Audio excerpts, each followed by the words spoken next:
স্বাধীনতা অর্জনের চেয়ে রক্ষা করা কঠিন, এই কথাটা একজন মানুষের জীবনে চরম সত্য। আপনি হয়তো অনেক কিছুই সহজে অর্জন করতে পারবেন, কিন্তু তা ধরে রক্ষা করা আপনার জন্য অবশ্যই চ্যালেঞ্জের। উদাহরণ হিসাবে বলা যায়, আপনি সারা জীবন সত্য কথা বলেন, কিন্তু কোনো একদিন কোনো একটা মিথ্যা কথা এমন একজনের কাছে বলেছেন যেটা প্রকাশ পেয়ে আপনি মিথ্যাবাদী প্রমাণিত হয়ে যাবেন।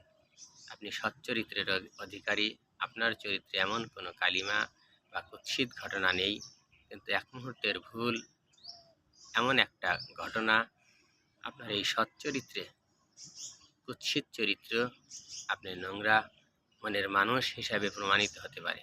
আপনার সজাগ সতর্ক দৃষ্টি, আপনার জ্ঞান বুদ্ধি বিবেক আপনার স্বাধীনতা অর্জন রক্ষা করবে। আপনি ধরে রাখবেন আপনার মান সম্মান। ধন্যবাদ।